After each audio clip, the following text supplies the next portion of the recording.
Bonjour, bonsoir, bienvenue sur Véné Résonant. Nous sommes heureux d'être avec vous pour cette petite étude. C'était suite à une question qui a été posée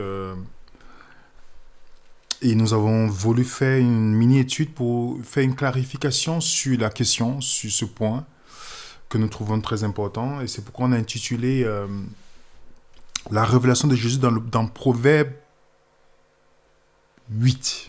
Proverbe chapitre 8.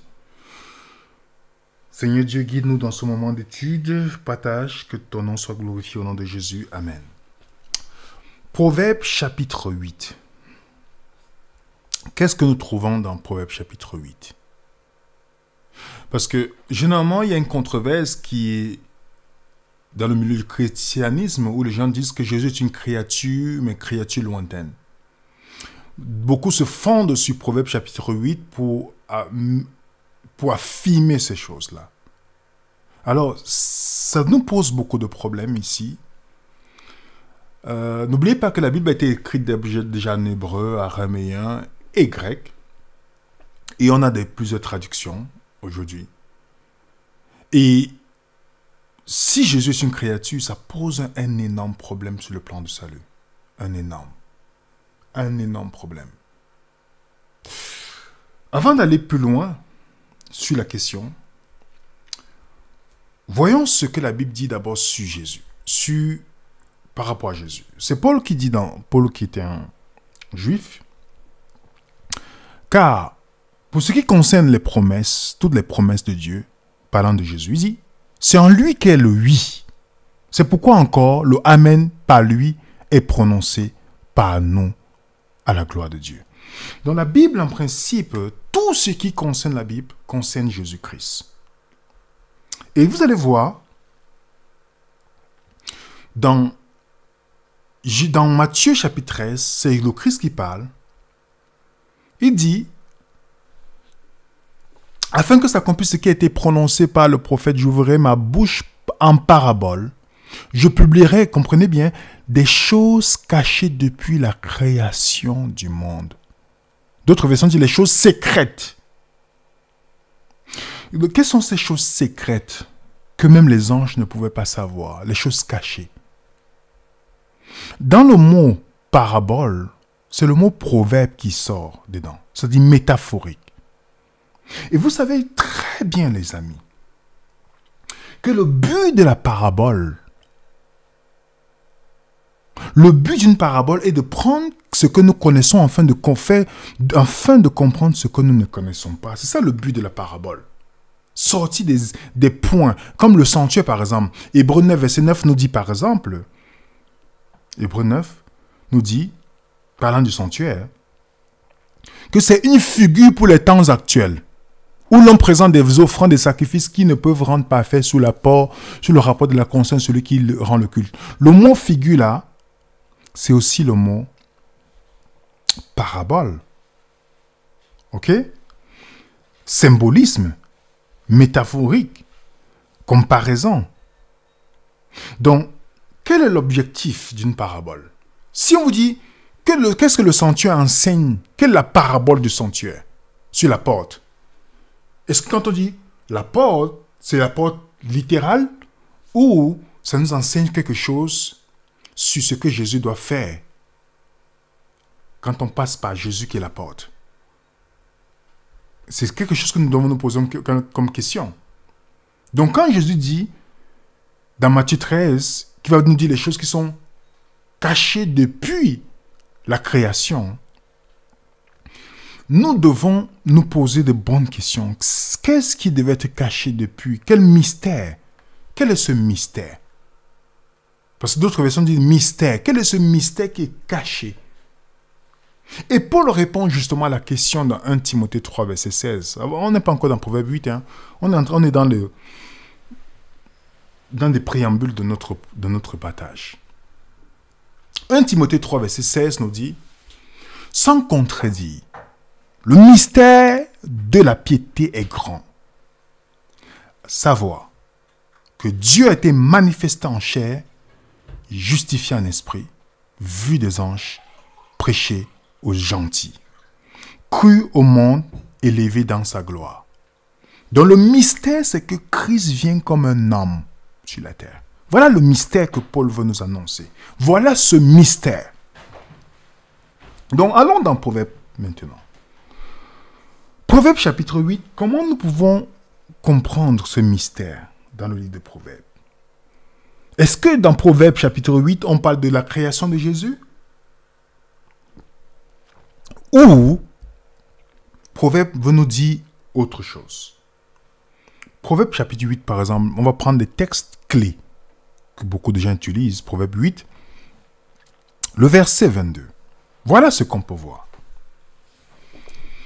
L'Éternel m'a créé la première de ses œuvres, avant ses œuvres les plus anciennes. Alors, des gens prennent ça pour dire, regardez, Jésus est en train de dire qu'il est le premier que Dieu a créé. Mais il est fort intéressant de comprendre que le mot créé que vous voyez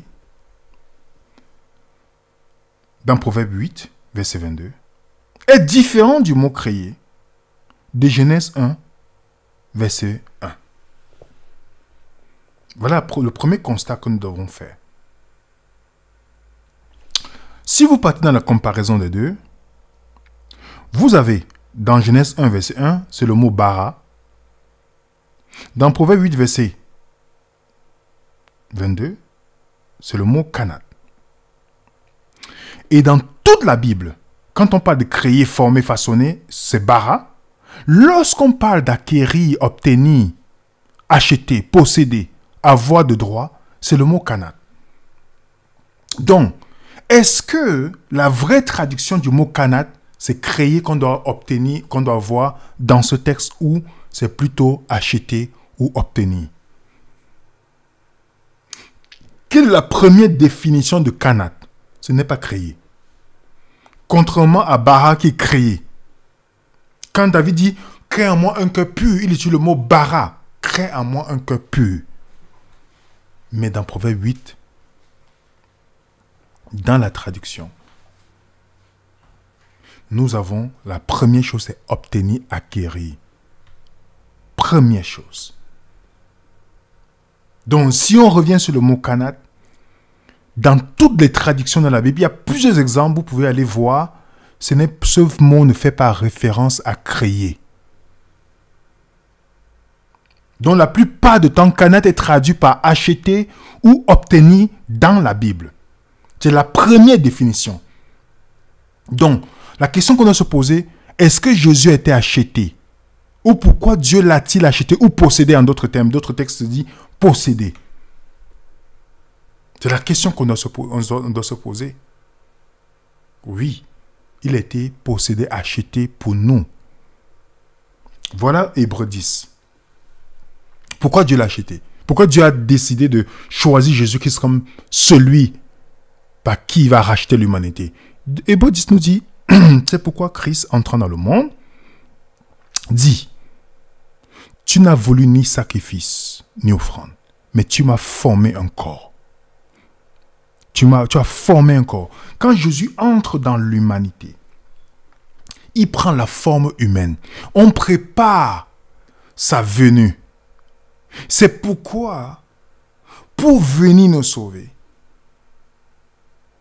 il fallait qu'il prenne la forme humaine. Parce que l'accord entre l'homme et Dieu était quelque chose de solide. Dans l'alliance, Adam a échoué sa part. Dieu a toujours été fidèle dans son alliance. Mais aucun homme n'a jamais gardé l'alliance. C'est pourquoi Dieu devient homme pour venir respecter la part que l'homme ne peut pas fonctionner. C'est pourquoi Jésus vient dans le corps d'Adam. C'est pourquoi on dit le dernier Adam. Le dernier Adam. 1 Corinthiens chapitre 15. Donc il doit venir, s'il doit venir racheter l'humanité, il doit venir dans un corps humain. Il est né comme un enfant. Est-ce que Dieu peut avoir un commencement? Non, les amis. Jésus a un commencement dans son humanité et non dans sa divinité. Lévitique 25, verset 25, pour ceux qui ont vu notre vidéo, pourquoi Dieu est devenu homme, on explique ce procédé dedans. Qui est une prophétie réalisée dans Lévitique 25, le verset 25 et le verset 45 à 47. Donc, la première chose qu'on doit mettre au clair ici, Jésus est l'agneau de Dieu avant la fondation du monde. Ce n'est pas un mystère, ça. Dieu avait déjà déclaré avant la fondation du monde que si le péché entre dans l'humanité, c'est Jésus qui est préparé dans son corps. Il est acheté, il est mis à part, il est obtenu pour le salut de l'humanité.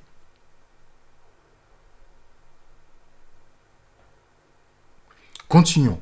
Allons dans Proverbe, toujours 8, verset 23. On peut lire, j'ai été établi depuis l'éternité, dès le commencement, avant l'origine de la terre. Le mot établi, très intéressant, qui est toujours traduit, qui est nakak, offrir, verser, répandre, faire une libation, oindre. Ah, ça c'est. Est-ce que vous ne voyez pas les étapes du sanctuaire ici? Dans la Bible, 15 fois ce mot veut dire drink offering, c'est-à-dire l'offrande. L'offrande. Qu'est-ce que ça nous donne? Est-ce que Jésus n'a pas été acquis, c'est-à-dire possédé, formé, acquis par Dieu et oint par Dieu? C'est ça le mot nakat ici. Il a été oint. Une fois que Dieu a dit, c'est lui, et il a été oint. Et c'est ce que le verset 23 nous met ici, qu'il a été oint pour nous. Oui. Offrir un sacrifice pour nous. Ésaïe 53, verset 12 nous dit, pourquoi je lui donnerai sa part avec les grands? Il partagera le butin avec les puissants parce qu'il s'est livré lui-même à la mort. Est-ce que Jésus n'a pas été donné? Jésus a donné sa vie comme offrande. Il était oint. Il a donné sa vie comme offrande. Où? Dans le ciel? Non, sur la terre. Jésus devait mourir pour nos péchés. C'est le plan qui a été établi avant la fondation du monde. Ça veut dire que Jésus était oint. À quel moment il était oint? Parce qu'on voit le langage de Proverbe 8 nous donne ce langage. Il y a 2 dates qu'on voit dans la prophétie de Jésus. La prophétie de 70 semaines. Pour ceux qui ont déjà vu Daniel chapitre 9, notre étude de Daniel chapitre 9, à quel moment Jésus est oint? Comme Proverbe 8 nous dit, à l'an 27. N'est-ce pas? Et après, il est crucifié en l'an 31. N'est-ce pas, les amis? C'est pas ce que les 2 textes de Proverbes nous disent ici. Que Jésus vient, il est oint, il est livré. Est-ce qu'on ne voit pas ça ici? Est-ce que sur la terre, quand Jésus vient sur la terre, il vient en tant que Dieu ou il vient en tant qu'humain? Il vient en tant qu'humain. Ce n'est pas pour rien que dans le sanctuaire, pour ceux qui ont vu notre vidéo, le sanctuaire et l'humanité de Jésus-Christ, c'est ce que vous devez voir cette vidéo, si vous n'avez pas encore vu, les amis. Parce que les reins qui étaient sur le tête des sacrifices et la cuve des reins, les reins, c'est le symbole de l'humanité de Jésus-Christ. C'est le lien par lequel nous avons accès à Dieu. Ce n'est pas Jésus étant Dieu, mais Jésus étant humain. Puisqu'il est venu avoir la victoire là-haut, le premier Adam, qui a péché à cause du manger le fruit, en cause du manger. Jésus, la première tentation de Jésus, quelle était la première tentation de Jésus, les amis? De transformer ses pieds en pain. Il a eu la victoire dans le désert quand Adam a eu l'échec dans l'abondance. Donc Jésus est déclaré un moment dans l'univers pour jouer le rôle, pour venir, parce que Adam était le premier fils de Dieu. On va venir là-dessus. Somme 2, verset 1 à 7 nous dit, « Pourquoi ce tumulte parmi les nations, ces vaines pensées parmi les peuples? Pourquoi les rois de la terre se soulèvent et les princes liguent-ils avec eux contre l'Éternel et contre son oint? » Vous voyez ça? C'est pourquoi dans le verset 6 dit, « C'est moi qui ai oint mon roi sur Sion, ma montagne sainte. Je publierai le décret. L'Éternel m'a dit, tu es mon fils. Je t'ai engendré comment? Aujourd'hui. » Donc il y a un moment où Jésus est devenu le fils. Un moment parce que, pourquoi il est le fils de Dieu? Pourquoi il est le fils de Dieu? Adam était le premier fils de Dieu. Luc 3, 38. Il a échoué. Pour venir sauver le premier fils de Dieu, Jésus devait venir comme fils de Dieu. Et c'est par lui maintenant que nous sommes considérés comme fils et filles de Dieu. Non plus comme le premier Adam, comme 1 Corinthiens 15 nous dit, de même qu'on a porté l'image du terrestre, nous porterons maintenant l'image du céleste. On va aller dans Proverbe 8. Vous voyez, c'est la mission de Jésus. C'est au sommet des hauteurs près de la route. On parle de son humanité dans Proverbe chapitre 8. Regardez ce qu'il dit. C'est à la croisée des chemins qu'elle a sa place. À côté des portes, à l'entrée de la ville, à l'intérieur des portes, elle fait entendre des cris. Est-ce que Jésus n'a pas crié, n'a pas prêché pour qu'on entende, les amis? Oui. Il dit à côté des portes, à l'entrée de la ville, à l'intérieur des portes, elle fait entendre des cris. Jésus n'a pas prêché? Sur la rue? Oui. Heureux l'homme qui m'écoute, qui veille chaque jour à mes portes et qui garde les poteaux, car celui qui me trouve a trouvé la vie. Avant qu'Abraham ne fût, je suis. Jésus a prêché dans la rue. Proverbe chapitre 8 te parle de la mission de Jésus sur la terre. C'est pas pour rien que dans Ésaïe 9, verset 6, si vous lisez bien attentivement ce texte, il dit, un enfant nous est né. Remarquez bien, un enfant est né, mais c'est un fils qui nous est donné. Un enfant naît, mais un fils nous est donné. Jésus a été donné pour toujours à l'humanité.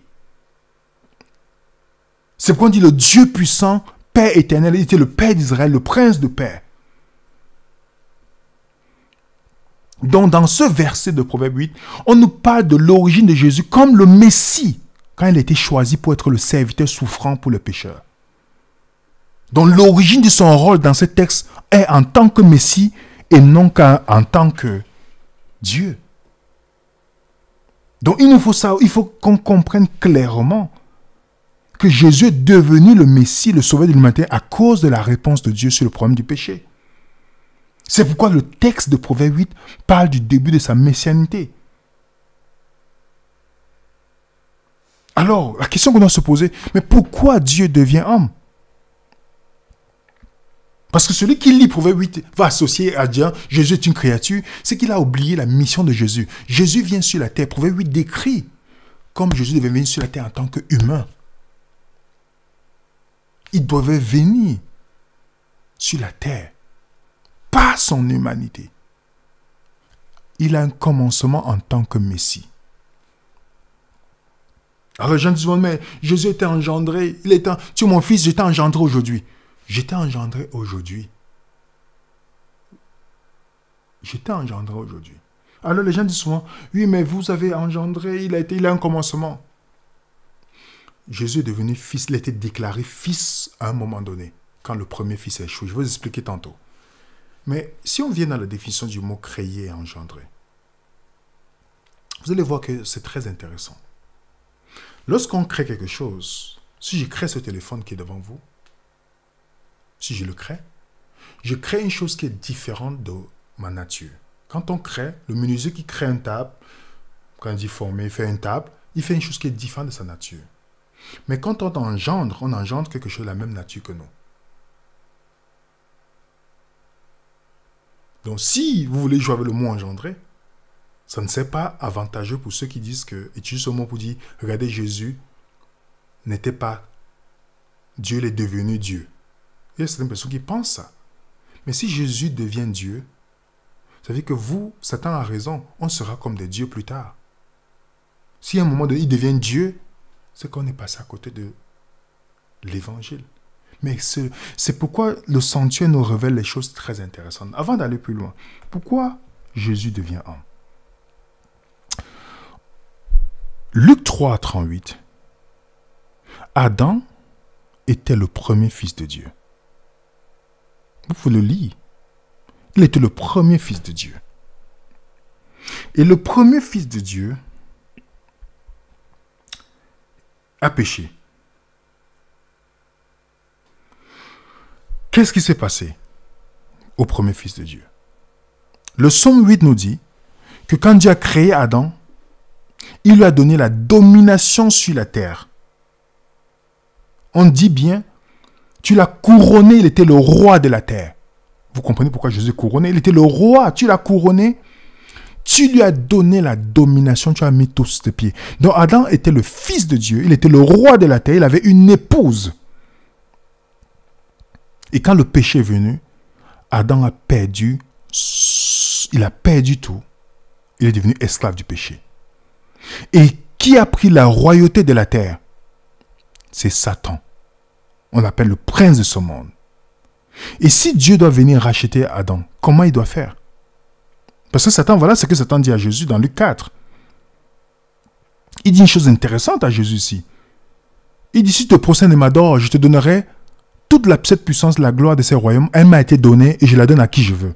Qui lui a donné ça? C'est Adam qui lui a donné tout ce que Dieu avait remis entre ses mains. Par la collaboration dans le péché, Satan est devenu le roi, comme je dis, le prince de ce monde, le ruler, le prince, le roi, le dominateur de ce monde. C'est comme ça que ça s'est passé. Et maintenant, comment Dieu doit sauver l'homme? Il y a un principe biblique qui s'explique clairement, parce que ce point, on n'a pas besoin de spéculer, de prendre un texte hors de son contexte et définir quelque chose. Lévitique 25, verset 25, et le 47 à 49 nous dit, qu'est-ce qu'il nous dit? Qu'est-ce qu'il nous dit? Si ton frère devient pauvre et vend une portion de sa propriété à celui qui a le droit de rachat, son plus proche parent viendra racheter ce qu'il a vendu à son frère. Si un étranger, celui qui demeure chez toi, devient riche et que ton frère devienne pauvre près de lui et se vende à l'étranger, qui demeure chez toi ou à quelqu'un de la famille de l'étranger, il aura pour lui le droit de rachat. Après qu'il sera vendu, un de ses frères pourra le racheter. Quel est l'étranger qui était sur la terre ici? Quand on a chassé Satan sur la terre, c'était Satan. N'est-ce pas? Il est devenu, il s'est enrichi, Adam est devenu pauvre. Alors si Adam a le droit de rachat, on dit bien, la personne qui a le droit de rachat doit devenir quoi? Il faut que ce soit une personne qui est son frère, qui lui ressemble, son plus proche parent. Alors si Dieu doit venir racheter Adam, comment il devait le faire? Si Jésus doit venir racheter. C'est pas pour rien que Galate nous dit, mais lorsque les temps ont été accomplis, Dieu a envoyé son fils né d'une femme sous la loi, afin qu'il racheta ceux qui étaient sous la loi, afin que nous recevions l'adoption. Dieu doit devenir homme. Et vous pouvez lire dans Matthieu 4. C'est un fait intéressant, les amis. C'est pourquoi c'est très intéressant que nous faisons l'étude par la lecture biblique. Quand Jésus répond à Satan en disant « L'homme ne vivra pas de pain seulement, mais de toute parole qui sort de la bouche de Dieu », remarquez bien d'étudier le mot « homme ». C'est ce texte qu'on retrouve dans Deutéronome chapitre 8. Vous pouvez le lire chez vous si vous voulez, le verset 3. Lorsqu'il dit « L'homme ne vivra pas de pain seulement », vous savez, quand vous partez dans notre application Venez Raisonnant, la version Apple sera bientôt, très très bientôt par la grâce de Dieu. Le mot « homme » que vous voyez en jaune, c'est le mot « Adam ». Remarquez bien, Jésus dit, Adam ne vivra pas de pain seulement. Donc Jésus vient comme le dernier Adam. Il dit l'homme, mais il dit sur le mot Adam. Il vient sur la terre comme Adam pour avoir la victoire là. Le premier Adam a échoué. Le premier fils de Dieu a échoué. C'est pourquoi Proverbe 8 dit qu'il doit être mis à part, racheté, mis à part pour l'humanité. Il doit être oint pour l'humanité. Et c'est lui qui devient le roi des rois. Et dans la généalogie de ceux qui ont fait la volonté de Dieu, Dieu avait déjà donné dans Genèse chapitre 5 la mission du Messie. On a déjà vu ça ensemble, mais c'est bien de répéter. Voilà Genèse chapitre 5. La généalogie, il y a Caïn, ceux qui font pas la volonté de Dieu, il y a Abel, il y a Seth qui font la volonté de Dieu. Remarquez bien tous les noms qui sont dans ceux qu'on a dit, ils commencent à invoquer le nom de Dieu. On a Adam qui veut dire homme ou humanité, Seth placé au nommé, Enoch, misérable, homme déchu, Kenan qui veut dire déplorant, Mahal qui veut dire Dieu béni, Jéred qui veut dire descendra, Enoch qui veut dire enseigner, consacrer, discipliner jusqu'à la mort, Enoch, mais tu cela qui veut dire sa mort apportera, Lémec qui veut dire puissance, Noé qui veut dire repos, réconfort. Dans cette généalogie, Dieu annonce la mission de Jésus. L'homme qui a été placé au nommé est misérable et déchu, c'est déplorant. Le Dieu béni descendra pour enseigner. Vous voyez ça? Il sera consacré, discipliné, donc il sera oint. Discipliné, obéissant jusqu'à la mort, dont il va être offert. Et sa mort apportera quoi? Puissance, repos et réconfort. Puissance, repos et réconfort. Voilà la mission de Jésus sur la terre. Il doit venir étant homme et discipliné jusqu'à la mort. On nous dit dans Hébreux 5, verset 8 qu'il a pris l'obéissance par la souffrance. C'est pas par la souffrance parfois qu'on apprend l'obéissance, les amis. Romains 8 nous dit, car chose impossible à la loi parce que la chair la rendant sans force, Dieu a condamné le péché dans la chair en envoyant à cause du péché son propre fils dans une chair semblable à celle du péché. Jésus n'a pas pris la nature avant le péché d'Adam, mais la nature où Adam est tombé, ainsi pour avoir la victoire, pour que par lui maintenant, nous puissions avoir accès. Adam n'avait pas une bonne vision de Dieu lorsqu'il sortait du jardin. Jésus est venu montrer la vraie vision de Dieu. Et vous pouvez voir, dans 1 Corinthiens 15, il nous dit très clairement, c'est pourquoi il est écrit le premier Adam. Le premier homme Adam devint une âme vivante. Le dernier est devenu un esprit vivifiant. Mais ce qui est spirituel n'est pas le premier. Vous comprenez? Ce qui est animal, c'est ce qui est spirituel et c'est ce qui est animal. Ce qui est spirituel vient ensuite. Le premier homme tiré de la terre est terrestre, le second du ciel. De même que nous avons porté l'image du terrestre, nous porterons aussi l'image du céleste. L'histoire d'Adam et Ève, c'est l'histoire d'Ésaü et Jacob. Le premier, les frères jumeaux. Le premier-né qui était Ésaü, c'est lui qui avait l'héritage. Mais à cause de l'appétit comme Adam, il a perdu l'héritage. Jacob, pour avoir l'héritage perdu d'Ésaü, il doit porter la peau, quelque chose qui est semblable à la peau d'Ésaü. C'est pourquoi Jésus vient sur la peau d'Adam. Et comment il a été béni? Par le toucher. Je touche, je sens Ésaü, mais j'entends la voix de Jacob. Et c'est ainsi, c'est par Jacob que le Messie vient, c'est par Jacob que nous sommes sauvés, les amis. Donc, quand on dit dans Colossiens 1, verset 15, quand on dit Jésus est le premier-né, beaucoup de gens ont entendu ça. Oui, Jésus est le premier-né, mais le premier créé, non. Quand vous entendez premier-né ici, vous pouvez seulement lire le Psaume 89, verset 24 à 28. On dit David est le premier-né. Est-ce que David est le premier-né des fils de ses parents? Non. Il était le dernier. Pourquoi on dit qu'il est le premier-né? Parce que c'est David qui a l'héritage. C'est celui qui a l'héritage qui est le premier-né. Premier-né ne veut pas dire premier créé nécessairement. 1 Chronique chapitre 5, verset 1 à 5, on dit Joseph est le premier-né de Jacob. Est-ce que c'est vrai? Non. Pas du tout. Parce que il est premier-né parce qu'il a l'héritage et non parce que c'est le premier qui est venu. Il y avait Ruben qui était avant lui. Je mets tous ces textes-là devant vous pour que vous puissiez voir, quand vous avez le temps, vous lisez à la maison. Somme 89, verset 24 à 25. 1 Chronique 5, verset 1 à 2, même 1 à 5 si vous voulez aller plus loin. Et vous allez voir, dans Colossiens 1,15, le mot premier-né qui est utilisé, c'est deux mots, remarquez bien. C'est très intéressant. Le grec te dit, le mot grec utilisé, le premier-né, est le mot protokotos.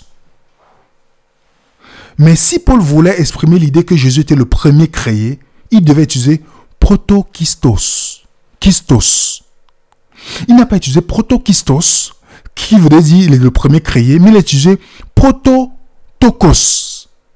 C'est-à-dire celui qui est la prééminence, la suprématie, la domination, et non celui qui est le premier qu'on a créé dans l'univers.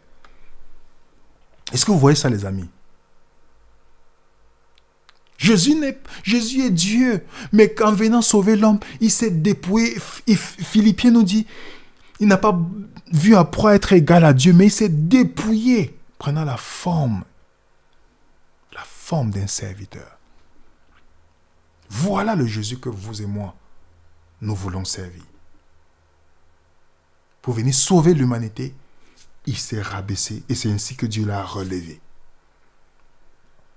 Alors, la question qu'on doit se poser pour terminer, les amis, pour ceux qui doutent de la divinité de Jésus, posons-nous la question, est-ce que Jésus a les mêmes attributs que Dieu?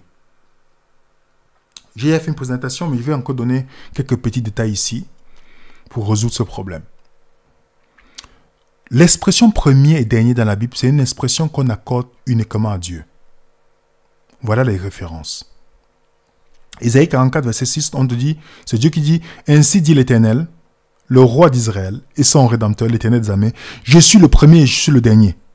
Isaïe 48, verset 12, c'est moi qui suis le premier et qui suis le dernier. Remarquez bien, c'est une expression qui est accordée seulement à Dieu. Quand on parle dans Apocalypse chapitre 1, verset 17 à 18, oh, je le vis, je tombais à ses pieds, mort, il mit sa main droite sur moi, me disant, ne crains point, c'est moi qui suis le premier et le dernier. Voici, je suis vivant. J'étais mort, voici, es-tu vivant. Qui est mort, qui était vivant? Apocalypse 22, verset 17 à 18, il me dit aussi, c'est en fait, je suis l'alpha, l'oméga, le commencement et la fin. Je donnerai gratuitement la source d'eau à ceux qui... Ok, vous voyez ça? Jésus a les mêmes attributs à Dieu seul.